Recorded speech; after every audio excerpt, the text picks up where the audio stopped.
Hi, everyone, and welcome to this Winter Wood Smoke seminar hosted by the Centre for Safe Air. Good afternoon, and thanks for joining the webinar today, entitled Winter Wood Smoke, a very topical issue for this time of the year, especially. I'm Jeff Morgan, a Centre for Safe Air Chief Investigator, and I'm based at the University of Sydney, and I'll be chairing today's webinar. On behalf of the speakers and the Centre for Safe Air, I'd like to acknowledge the traditional owners of the land on which we're meeting today in this seminar, and I pay my respects to their elders past and present, and to Aboriginal elders of other communities who may be here today. The speakers presenting in the seminar today will focus on specific aspects of the winter wood smoke issue. Now, this is a complex issue, and we're not going to have time to cover all aspects of this issue today. So there'll be time for questions and comments at the end of all three presentations in this seminar. And I'll focus on the questions and comments that most directly relate to the specific topics covered in the three presentations. So the first presentation today is by Dr. Penny Jones, a Senior Research Fellow in Environmental Health at the Menzies Institute for Medical Research. Penny is a particularly passionate researcher, particularly about research translation, and has made substantial contributions to air quality communication, including co-developing the award-winning short course on air quality and health. And she's also played a major role in the development of AirRater smartphone app, now part of Air Health. And Dr. Jones is an affiliate of the NHMRC Centre for Safe Air. Thanks, Penny. Thanks, Jeff, and welcome everyone. Glad to be here. Just share my screen.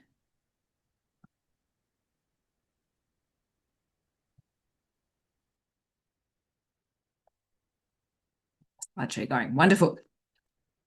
So today I'm going to be sharing a discrete choice experiment that I did with Faye Johnson and Richard Norman and the team you can see presented there.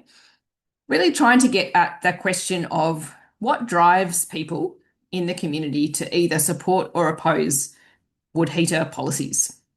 We know that part of the challenge in terms of wood heater policy is really that issue of acceptability of policies. We not only need to get policies out there into community, we also need to bring the community with us as much as we can. And that's often actually really challenging for a number of reasons. So that's what we aimed to look at in this study. No one has really looked at this issue from this perspective in Australia before. So I'll briefly run through what's the problem, what did we do, what is a DCE, the discrete choice experiment, what did we find, and what does this mean for where we might take wood heater policy in Australia. So what's the problem? Well, it's probably no surprise to many of you here, but reducing wood smoke is a really challenging policy area.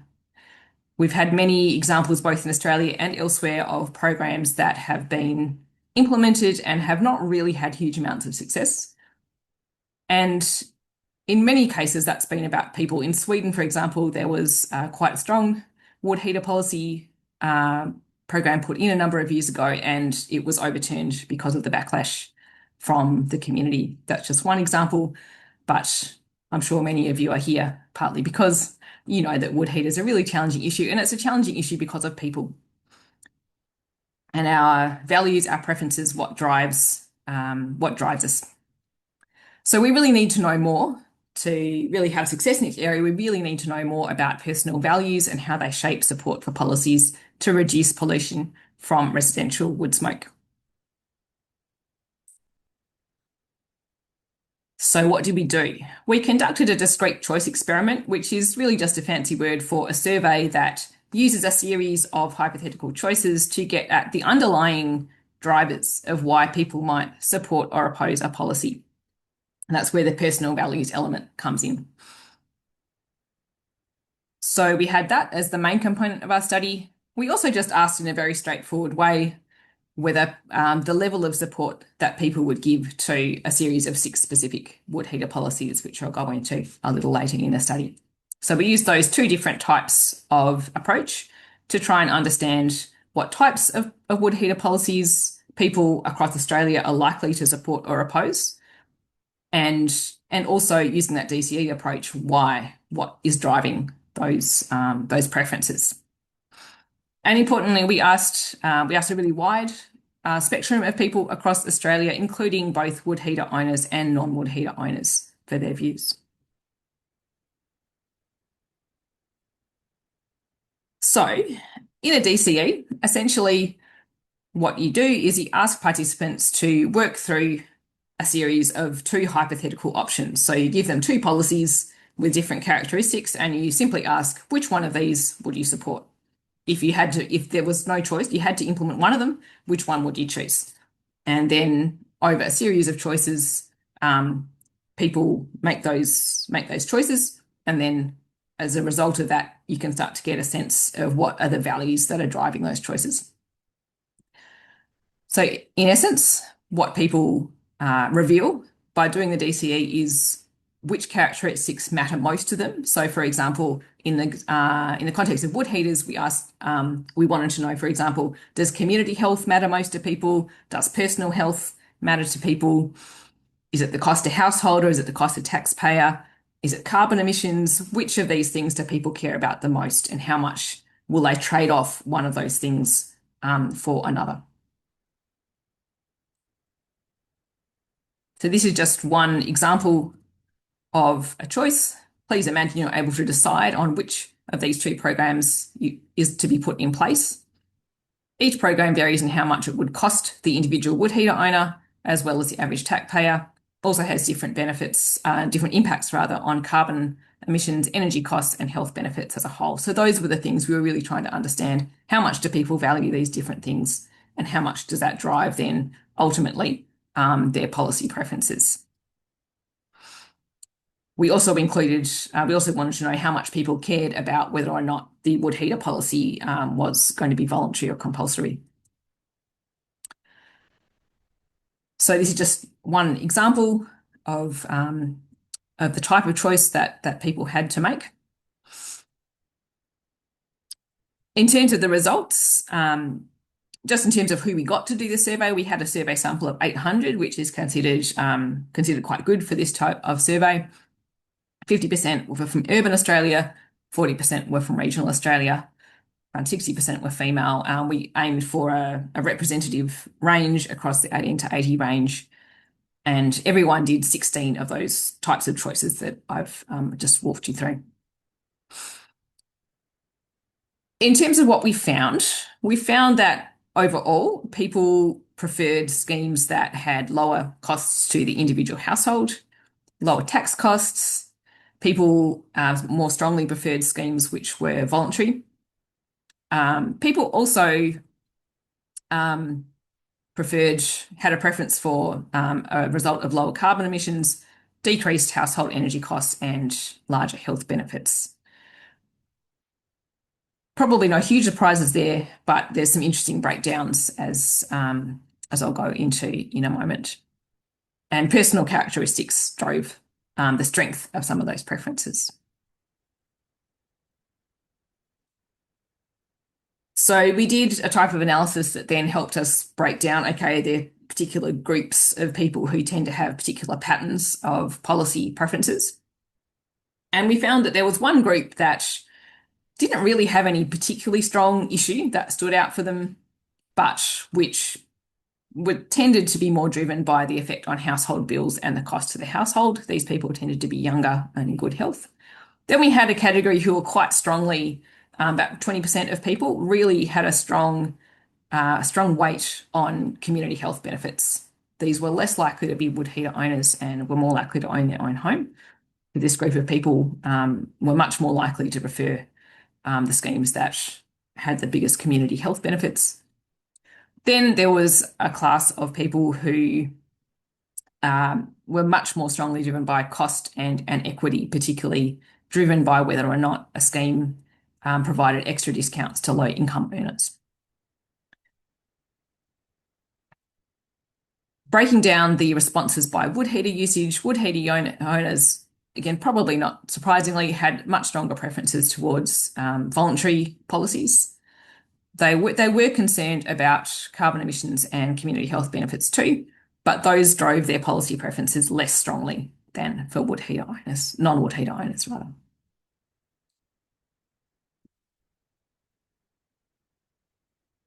So the second part of our study, as I mentioned, was simply asking across these 6 types of wood heater policies, how strongly, simply asking the question, this is the policy, air quality notifications, which means basically notifying people of the current local air quality so that they can decide whether or not they're going to light their wood heater today. How strongly would you support this policy? So we asked that about the air quality notifications, having a good wood merchant program, which is aiming to support the sale of good wood for burning in order to support burning efficiency. Point of sale swap, that's mandatory removal of wood heaters and installing a less polluting option. Licensing and education, a wood heater register, and a subsidised wood heater replacement scheme or a buyback. So in terms of the results, this top graph here shows the results from wood heater owners, and interestingly, there was quite strong majority of wood heater owners either supported or strongly supported having a wood heater burning notification to support people to make a choice around when to use their wood heater, the Good Wood Merchant Program, and a wood heater replacement buyback scheme. Over 60% of wood heater owners strongly supported or supported that scheme.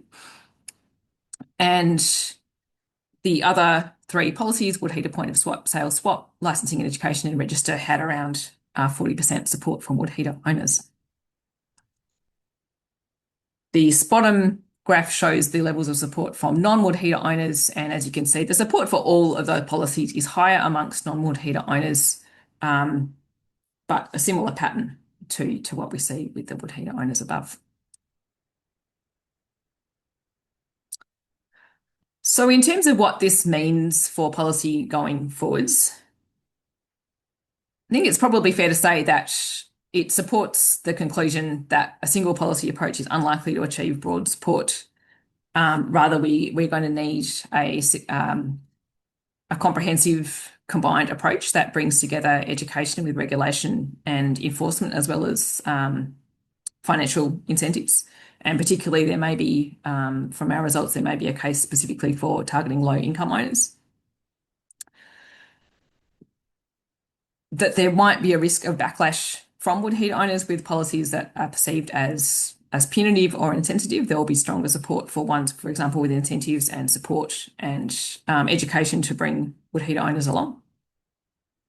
Wood heater owners at present don't give air quality and health benefits as much weight as non-wood heater owners in terms of their policy preferences. That's probably not surprising, but that does mean there's a really strong case for doing some work to help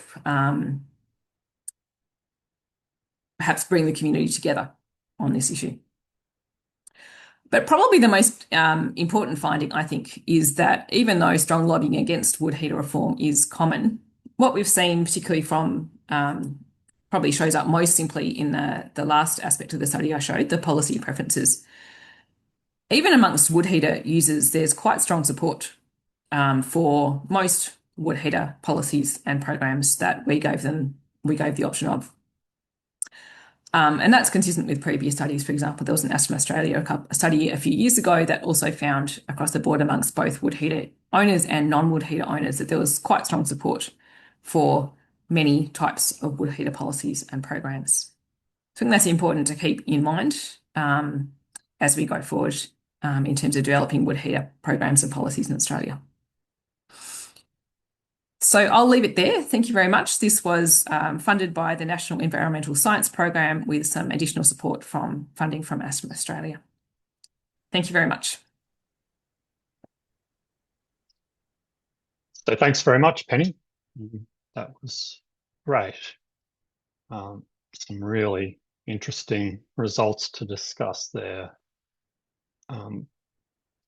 There will be time for questions at the end of all three presentations, but we'll move on now to our next presenter, Dr. Barbara Wake, AM. Barbara's a retired academic who's become inadvertently interested in the health impacts of domestic wood smoke. Barbara retired to Merino, a southern coastal suburb of Adelaide, and as a result of wood smoke exposure from a neighbour's wood heater throughout winter, she and other affected residents have formed a community action group, Sea Air 5049, Clean Air 5049, to raise awareness of the impacts of wood smoke on health and the environment. So thanks for taking time to present to us today, Barbara.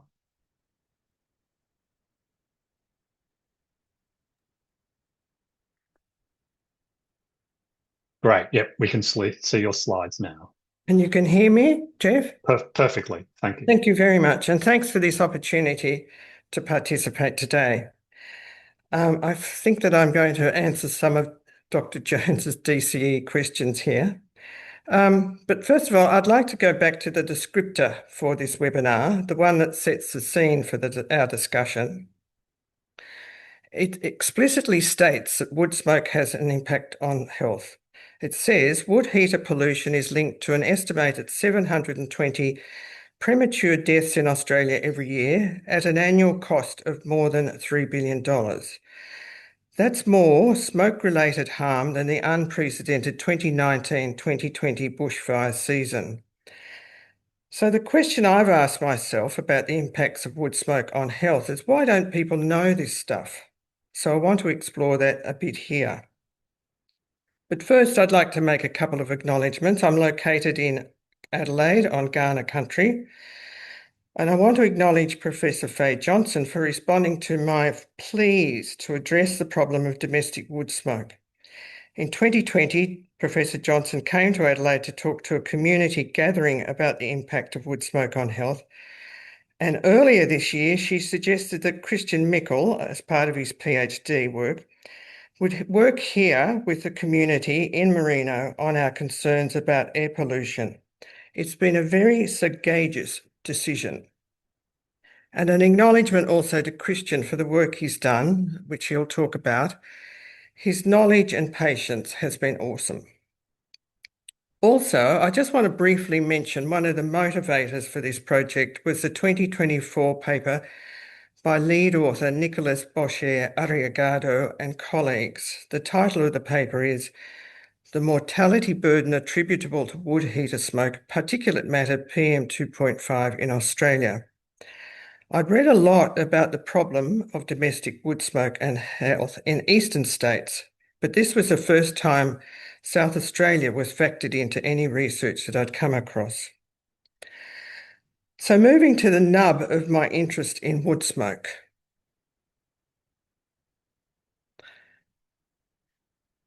So for the past 9 years, this is a typical winter scene from my bedroom, watching and breathing my neighbour's wood smoke. When I first encountered it, I wondered if the smoke was more harmful than just being extremely unpleasant to breathe. I didn't know much about it. Or was it just a nuisance, as it's usually described? And that's when I began to read international research, which was alarming because it described precisely how dangerous it can be to people's health, but it was also extremely elucidating. But why didn't I know this, and why doesn't the general public know how harmful wood smoke can be? When I moved here 9 years ago, my daughter was pregnant and didn't want to run the gauntlet of this smoke when visiting, as it made her nauseous. When the baby was born the following year, we also didn't want the baby subjected to neighbours' smoke, so I always went to visit them. Having this smoke entering your home, often up to 20 hours a day for 5 months over winter, can be and is distressing. I'm giving one example here of my daughter, but the impacts making living with the smoke challenging, to say the least. So, as I say, the question has plagued me for 9 years is, why don't people know the impacts? So if building awareness is the way for transformation and legislative change, which I think is needed, how do we do it so that the community doesn't have to endure this problem? So this is the role, as Jeff mentioned, of CARE 5049, the community group in Merino that Kristian's been working with so patiently this year, by getting people more aware of the health impacts of air pollution so that transformation and legislative change can happen.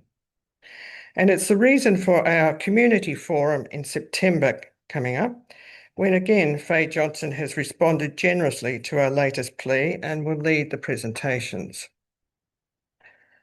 I'm not a scientist, hence the reason for appealing for help from eminent scientists. My background was in applied linguistics, so I decided to do some analysis linguistically of the current legislation in South Australia around smoke, health, and the use of wood heaters. I looked at what is current, the Local Nuisance Act 2016, in brackets there smoke, as set out in the local council's fact sheet. It's very simple analysis, but it's revealing. I looked at how many times the word health appears in the legislation. I estimated there are a total of 1,300 words make up the document. The word health appears once in the introductory summary and once in the text. Health's not embedded in the overall discussion at all. Smoke is referred to overwhelmingly as a nuisance, which it is. So those phrases, nuisance smoke and smoke nuisance, appear 27 times in both headings and in the text, but not explained in relation to any health impact. The one reference to health in the main text does describe the impact discreetly of wood smoke, but only after the impact of smoke as visual amity and its odour. So it says, when breathed in, smoke particles settle in the lungs and narrow airways and can cause irritation of the eyes, throat and nose, coughing, difficulty breathing and aggravated asthma. For residents, if you make a complaint to the council, seeing this legislation in action involves a visit from the council's safety officer who makes a visual assessment of the smoke from the neighbour's flue. Being visual, it has to be during the day. So what does the council consider when investigating nuisance smoke? First dot point, the smoke has travelled to the neighbouring premises.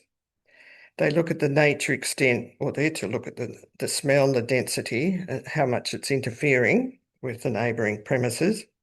And for solid fuel heaters, that the visual plume doesn't extend beyond 15 minutes after it's lit. From experience, I now know my neighbour will be okay. The wood being burned is always deemed as dry. I'll then receive a message almost immediately from the council officer that the matter has been resolved.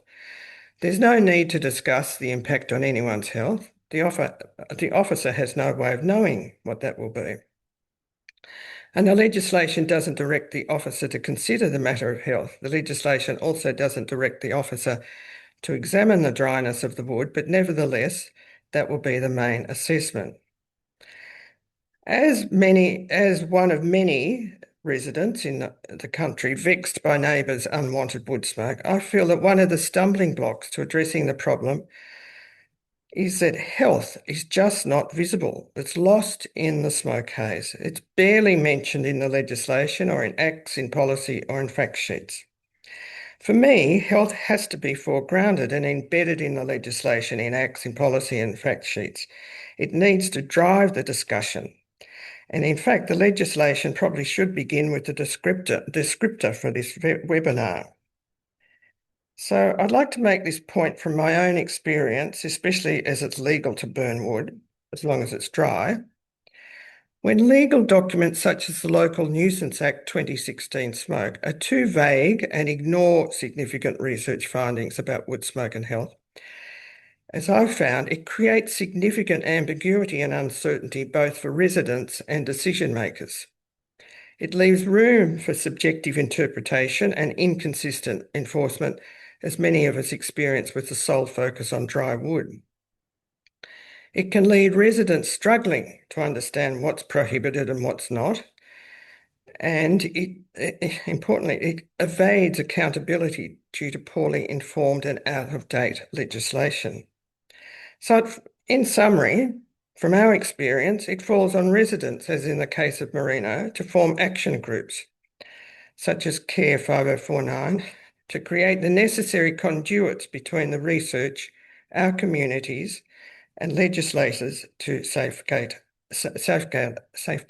our health. It's a big job. Thanks to the Centre for Safe Air and Kristian's good work, we're doing just that.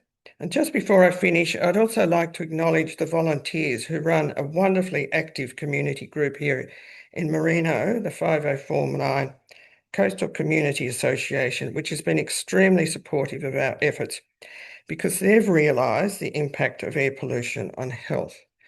Thank you. And I'm not sure about, Kristian chose the photo. It looks like an Australian version of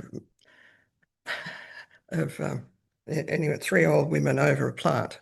I believe is you with Judy and somebody else. Can't remember who that was in the little garden of yours, right beside your house.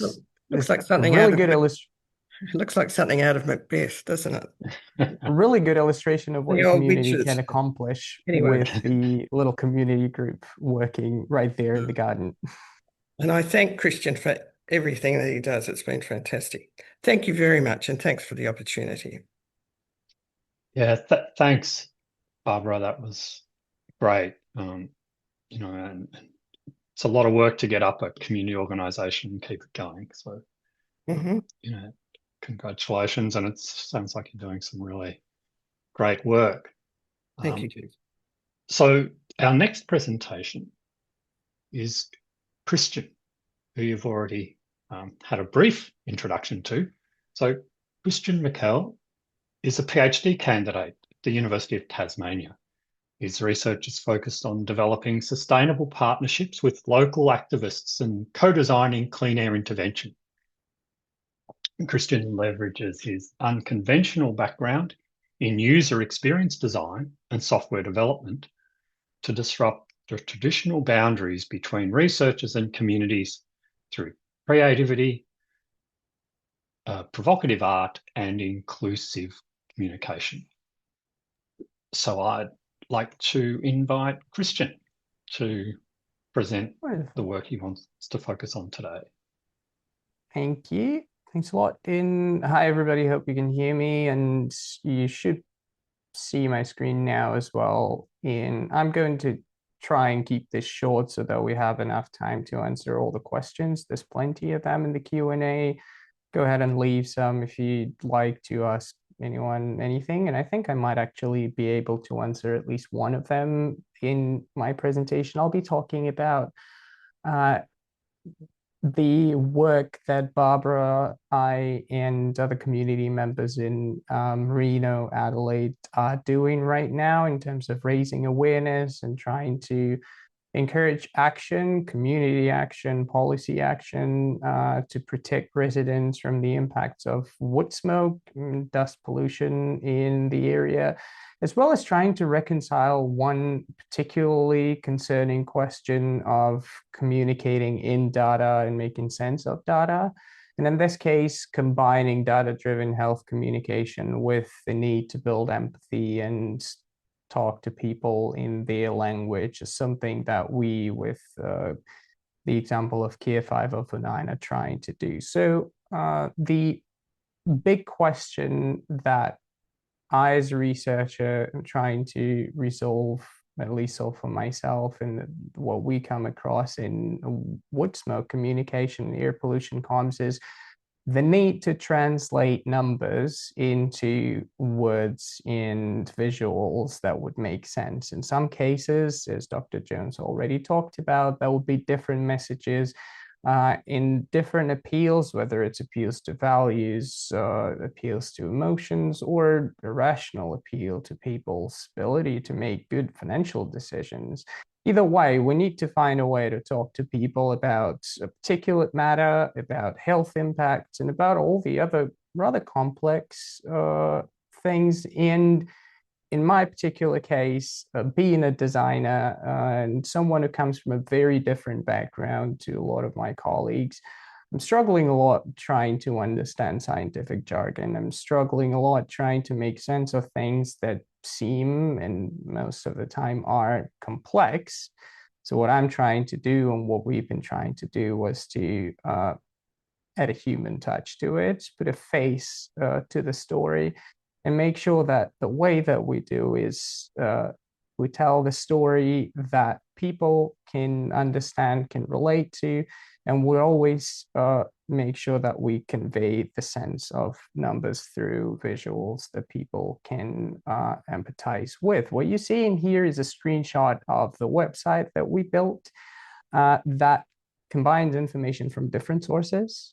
On the one hand, the graphs and charts, what we call the nerdy version. And if you go on care5049.com's website, you will randomly be assigned a version. You could either land on the one that would feature graphs and charts front and center. I'll show you in a second how that works. Or a visual story. Some people, like myself, would prefer that. Others, and I'm pretty sure there's plenty of them in this room today with us, would love to see numbers attached to it. So the question that we tried asking ourselves is, what if we could do both? And what if we, instead of excluding one large group of people, could actually appeal to what they might understand? So the technicalities that I'm pretty sure some of you might appreciate come with the way that the nerdy version is built. It's fairly simple, but a lot of work went into putting it together and trying to stitch all of those details. So first of all, we started by installing 4 different Purple Air monitors. Purple Air, for those of you who may not be aware of it, affordable community monitors that were provided by Centre for Safe Air and are now deployed in different areas in Marina. We are using Purple Air's API to pull data live. All the data is being sent to Purple Air's servers. As you can see, this live data is being updated regularly. We're usually updating it at the interval of 10 minutes, which will show the 10-minute average concentration of particulate matter in all 4 monitors, as well as update the dots on the map, making them larger and brighter, glowing red as the air pollution intensifies. On top of that, having worked with the local community, went through several iterations, we also added several graphs, one of which is showing yesterday's 30-minute average data, so that people can look back at what the air quality was like yesterday and compare it to what it is right now across all 4 monitors, as well as data for the past 7 days, looking at the average intervals of 6 hours. Again, to make sure that whether you prefer to see the human version or what we call a nerdy version here, you could sort of make sense of all this data yourself. And appreciating the sentiment that people who love data can make sense of it themselves, we have a couple of links that we provide. I'm going to show you how that works live in just a second. So here is where you will see all the live data and information about how Purple Air monitors work, which you can click and access. There's links to the PM2 framework that the Australian government is using to categorize air quality, and the air quality category is displayed there as well, and a link to health advice and recommendation.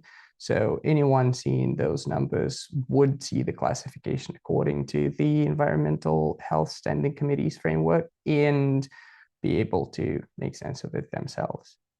At the same time, you may also notice that we are using PM10 monitoring, and there's several locations that we're fetching information from, as well as additional links you might be willing to check if you love diving really deep into data. At the same time, for a lot of people, this information will not make a lot of sense. So what we tried to do was to add a bit of a human touch to it.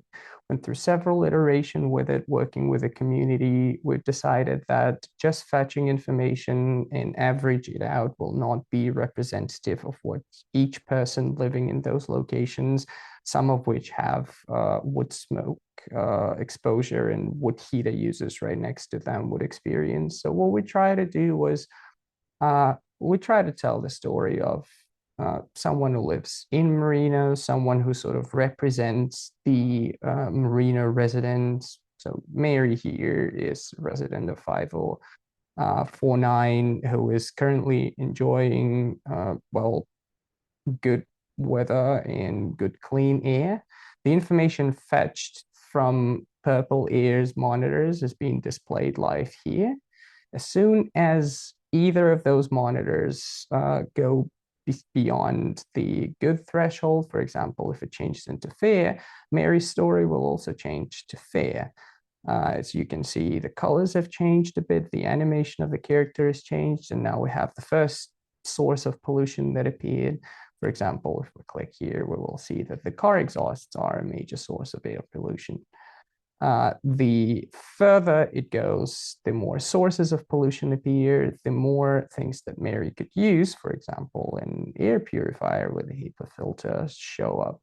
And if Mary is experiencing serious troubles, for example, it's getting harder to breathe, the air quality is growing very poor, then there's health advice that we're displaying, as well as more sources of pollution and visual recommendations. So anybody landing on this, instead of seeing plenty of numbers, we'll see this animated screen, we'll get a sense of what's going on, and we'll be able to draw conclusions for themselves. The goal of this version, and pretty much everything that we've been trying to build with Kia 5049, is to tell people stories. Having real residents share their stories of living with air pollution, struggling with neighbors' wood smoke, the stories that you can read today.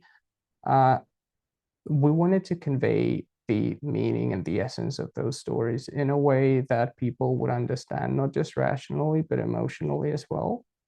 That they could tie to data obtained through monitoring and essentially receive the recommendations that the EPA, South Australia Health, and other government agencies are providing.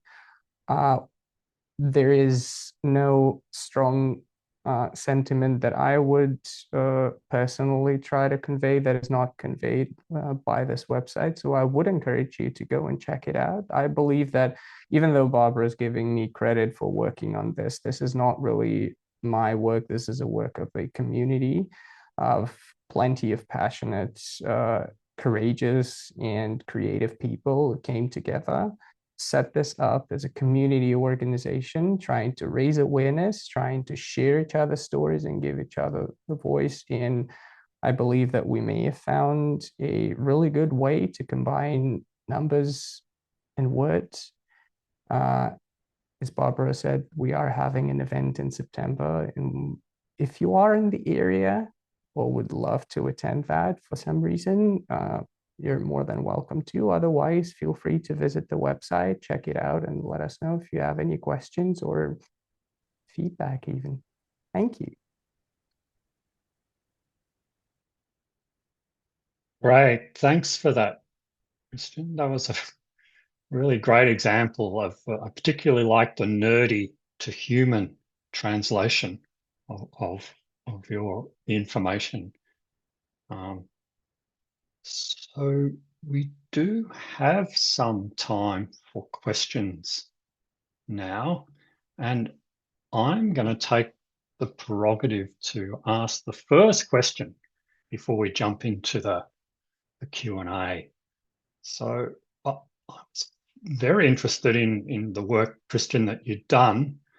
I suppose also keen on what influence Barbara thought this information had for her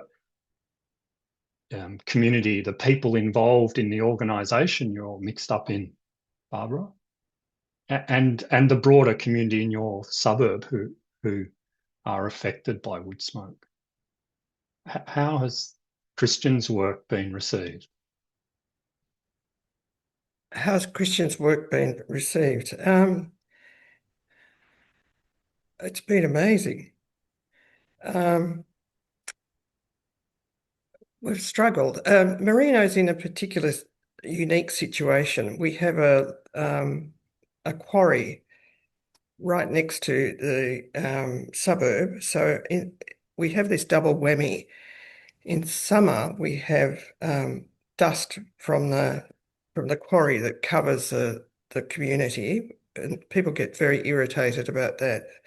And there seems to be never any solution to that, although that, with Kristian's help, is also being worked on with a community group. And for people who are impacted by wood smoke, it just seems to have been insoluble for so long, until I read the paper by Nicholas and his colleagues, and then I saw that this centre existed, and so I contacted Professor Johnson, and so that's how the ball started to roll. It really has been quite distressing not knowing where to move. You contact the council, the EPA is not interested, etc., etc. So to have Kristian working alongside us, it's just revolutionary. And of course, he's so creative, as you can see, and thinks way outside the box and keeps us, talking about box, he keeps us in the box because we just want to kill everybody. And he's so patient. It's been fantastic. So really, it's only now that we're starting to disseminate more information about, have to be, as Dr. Jones will know, you have to be very careful, particularly in the case of wood smoke.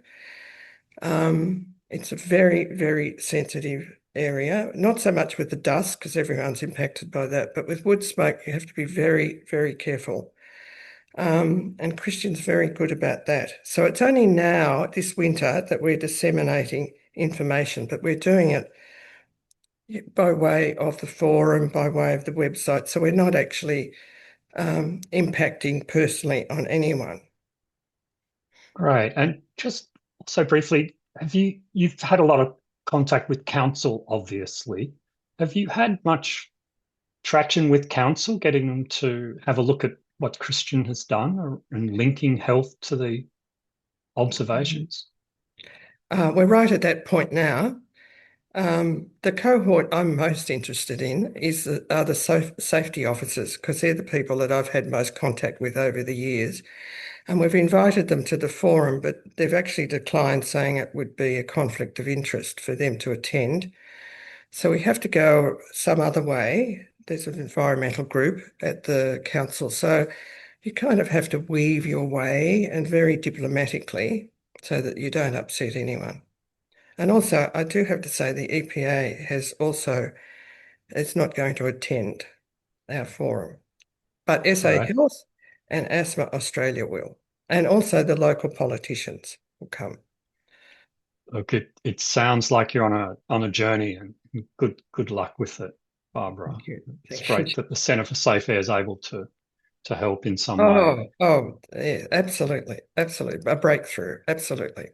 Yeah. So I'd now like to link back to Penny's presentation about your experiment. And this is a more specific question, Penny, about sort of level of information. Were you able to gauge the level of information understanding of the survey participants prior to them responding? No, we weren't. I can see that's a question from Kate. Thank you for that question. We didn't attempt to gain that data. And in some ways that wasn't we didn't need to know how much information they started with beforehand, because we were really interested in the I suppose in the degree to which they were able to trade, they were willing to trade off one thing, for example, a community health benefit against another.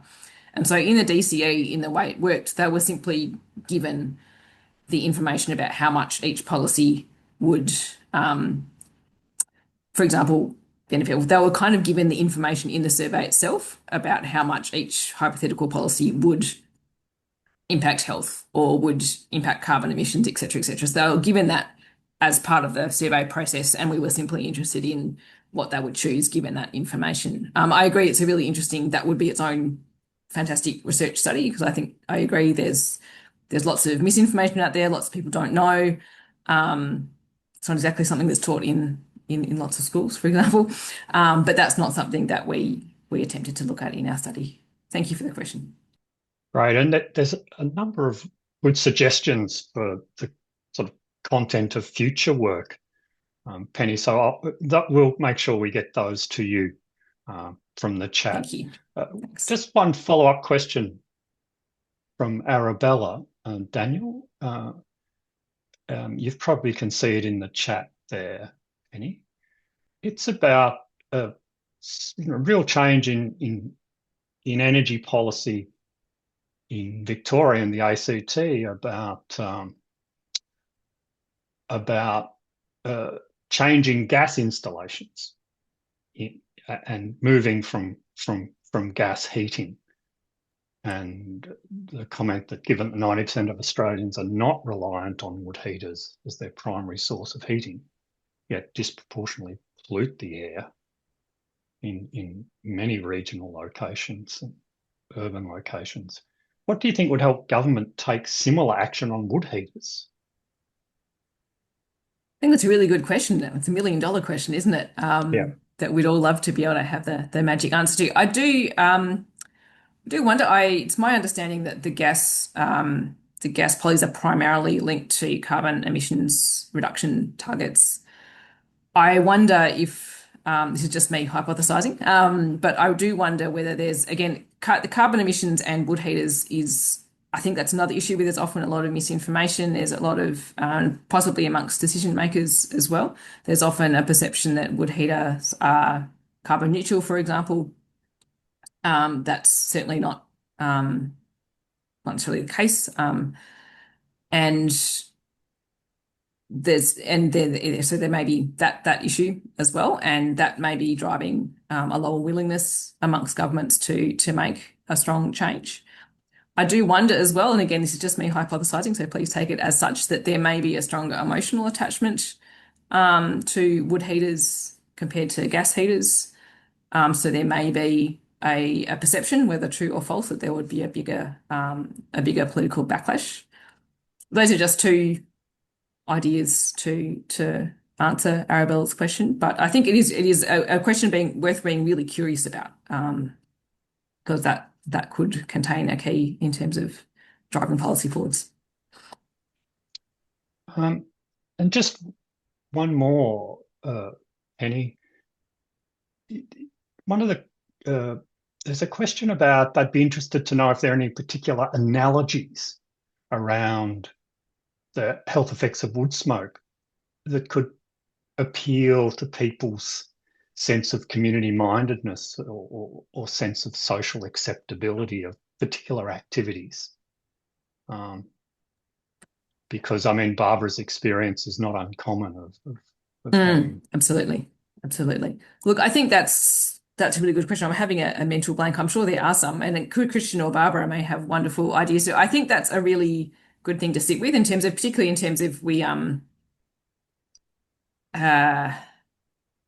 know that we do have to be quite sensitive in terms of how we shift the narrative around wood heaters. And I think often stories and lived experience and an analogy that speaks to something that people can relate to. I'm sorry, I don't have a better, more specific answer at the moment. It'd be great to have one on top of my head. I'll keep in the back of my mind. If anything pops up, I'll put it in the chat. I agree, though, that would be incredibly helpful. Just on a personal comment, I wonder, there's some other questions for Barbara around, using the information and getting some traction with council. I wonder if those sort of personal anecdotes around smoke education by council, if there's an openness by council to engage in those discussions. Jeff, this is my ultimate aim. It would be fantastic to sit with the decision makers at council to hear exactly what we're talking about and to see Kristian's work. This is what we would love to do. So we're hoping that the environment team might respond to us. We do have a local councillor who has been very supportive, and she works hard within council to try and get our message across. We've met with many politicians, etc. Some are interested, some are not. One said to me, if I brought that up, yes, I understand your problem, but if I brought that up in the party room at the moment, they'd roll their eyes. There's much more important things to do. So you're against that all the time. But our aim is really to talk with the council and to build that awareness, and hopefully then transformations can take place. That would be ideal. And set the precedent for other care, because I think this Care 5049 has the potential to be that with Kristian's work and the centre's work. We have a terrific model that could provide precedents for others. Look, and the next question, thank you, Barbara. The next question sort of links into that. And it's a question for Kristian, where Arabella says she's been monitoring the indoor and outdoor air with a purple air monitor in Melbourne for over 6 years. And the purple air monitors are relatively accessible, they're relatively robust, and encouraging others to do the same. The cost is often given as a reason not to install the monitor. Do you have any tips, Kristian, on how community groups can attract grants for expanding citizen monitoring, citizen science around these issues? Often grants require formal association status to attract grants. I wish. We're struggling with that as well, because the opportunities are kind of scarce. There's occasionally, we're keeping an eye on that local grant opportunities for community groups. There's usually like $1,000, a couple $1,000. We tried applying for a couple of those and a couple larger ones last year, and ended up getting none. That just happens. I guess partnering with the university does help, because in this case, when we're submitting an application, there's always a University of Tasmania, and me being a part of that sort of just lends it the credibility and the support that it needs. In the case of the community event, for example, that Barbara's running in September, the funding for that has been provided by the local community association. So that is another way that, surprisingly enough, community groups and clean air activists could probably find some funding. If there's a community association or a community group that's willing to support clean air initiative, they might be able to throw in a few $1,000s to like set up a monitoring network. Our monitors were provided by Centre for Safe Air, but there's always other policymakers. Like we have good friends at South Australia Health now, who hopefully will be willing to support an expansion of this network at some point. So there might be ways to get monitors without paying for them, I guess, directly. So that helps. Are there any other groups that you think, citizen science has such momentum in different areas and gets quite a high profile in different areas? Do you have a sense of that's building here, Kristian or Barbara? or Penny? Do we have a sense of it building here? Yes. Barbara, what do you think? Yes, it could generate here. What do you think the benefits of partnering with other organisations more than trying? Extremely valuable. To be able to partner, say, with Asthma Australia or SA Health, would love to partner with EPA. Haven't been able to do that. Invaluable, absolutely invaluable. Just, we're just regular residents. So to have the imprimatur from those organisations, like the centre, the UTAS, fantastic. Makes all the difference. Yeah. Great. So just one more question for Penny. Was there any way to extract, sorry, this is a question from Philippa Jacom. Was there any way to extract from the results of your study whether a policy to remove wood heaters that focused on reducing carbon emissions had lower support due to the belief that there are other greater contributions to emissions, such as transport? So would people getting into that sort of relative sort of relative contributions issue? No, we didn't look into that issue specifically in terms of the DCE. So no, I agree. Again, that could be an interesting question for follow-up study, but we weren't able to look at that specifically. Bill, are there any last questions you think that I've missed that you've been keeping an eye on the questions as well that you'd suggest? If you could just Hi Jeff, hi everyone. Kristian Farrell from Asthma Australia has asked a really good one for Dr. Wake. Have you found more success in local advocacy through your community group? And if so, what strategies have you found really shifted the dial? The local community group, as I mentioned, the 5049 Coastal Community Association, we wouldn't be able to do this work without them. So we've both got the centre on side and we have the Coastal Community Association, which is like an older form of progress associations. Well, it's one of those. And they're extremely active and extremely supportive. So, it's all the jigsaw pieces are falling into place this winter. So that's been fantastic. But me as a single resident, I'd just be kind of still bleating about this without their support. So, yeah. We must have done something good to get this calmer at the moment. Broadening it out beyond one neighbour dispute to be a broader issue. It sounds absolutely. It's a lot of work, but it sounds like it's hopefully an effective approach. Gets more momentum. So look, we've come to the end of the session now. So I'd really like to thank our speakers, Barbara, Kristian, and Penny, for your great presentations and this really wonderful discussion. Sorry to the people who've put in really wonderful questions in Q&A that we didn't get to, but we'll make sure we distribute those to the speakers and get responses and ask them to respond specifically out of session.